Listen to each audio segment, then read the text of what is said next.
Welcome to Spam Filter for Your Brain, bite-sized ponderings on how our thoughts influence our behaviour and our lives, and because we're all connected, how our thoughts impact the world. I'm here to help people reconnect with their bodies and declutter their brains. And I don't believe that we should just magically know how our emotions and our thoughts impact our lives if no one ever teaches us. So let's learn this stuff together. This week, I'm inviting you to think a little bit about your thoughts about money. Now, I think most of us, when we talk about money, the first thing that comes to mind is lack. It's money that we owe, it's money that we wish that we had, it's money that we feel like we need in order to be able to survive. What we don't often think about is having money that sustains us. We don't often think about what it might feel like to have money in the bank. We don't often think about how much money we would need to survive comfortably. So many of us are struggling so much that these things almost seem a bit like pipe dreams. And so there is the inclination to think, well, why would I even speculate about that when it's just very unlikely to happen? And I believe that unless we rehearse and we expand what it might feel like to have some of these things and these possibilities, it's a lot less likely that we're going to work towards them because we would just be working towards fantasy. Whenever we're trying anything new or we're stretching ourselves outside of our comfort zone, there's always going to be obstacles that come up along the way. And if we haven't established what it might be like to win at that game, to be able to have the level of comfort or ease or ability to look after ourselves in a different way, if we haven't explored that stuff, it's going to be a lot more tricky for us to navigate the things that come up that aren't so easy along the way. One of the things that really came up for me while I was doing a lot of work on my money mindset was my underlying belief that I believed that if I had enough money, I could probably give enough of it away, and that could hide the fact that I secretly thought that I was a terrible person, whilst also holding the view that people with money were terrible people and that they had only gained that money by exploiting others. Now, I know that that's not true because I have friends around me who run incredible organizations that really support themselves and support others. They don't work towards the end of burnout.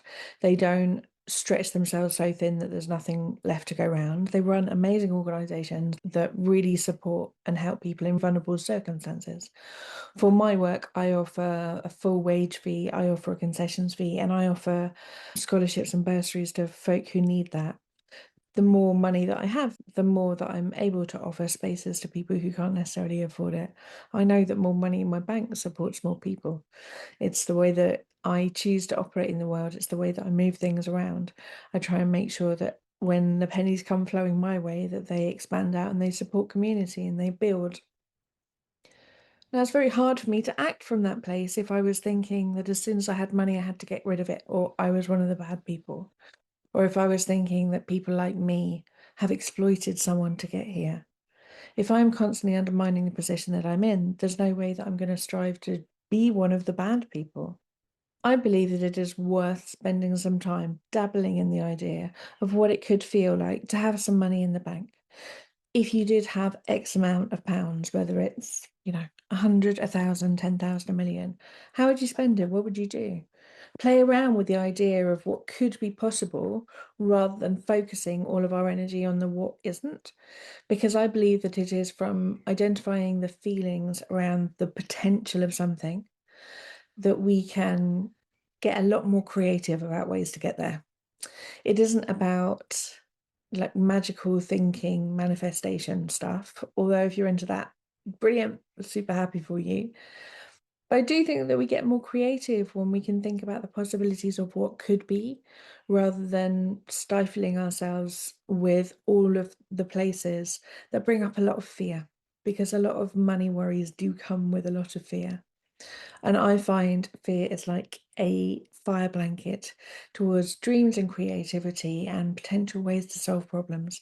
I just think that the more we are worrying about the money that we don't have, the less creative ways we're going to find to make more money, to make our lives and hopefully other people's lives a lot easier as well. So this is your invitation this week to just think about some things that could be possible for you. I hope that it's useful. Do drop me a line and let me know. There are resources in the show notes here. And I also have a free money mindset workbook, which you can investigate some of these stuff on a deeper level. Do let me know how you get on with these things, and I will speak to you next week. If you've been enjoying what you're hearing on the podcast, you will love Self-Care School. Self-Care School is longer versions of this, more in-depth and more personalised.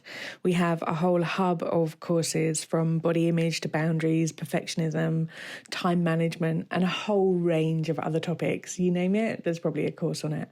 But most importantly, we also have a weekly group coaching call where you get to apply this stuff to your everyday life and get support to try and untangle your own story from some of the emotions that you might not be enjoying in your life. If you would like to learn how to apply this work to your specific situation and to be building a life of your dreams, I would love to see you inside. Do pop over to selfcareschool.co.uk.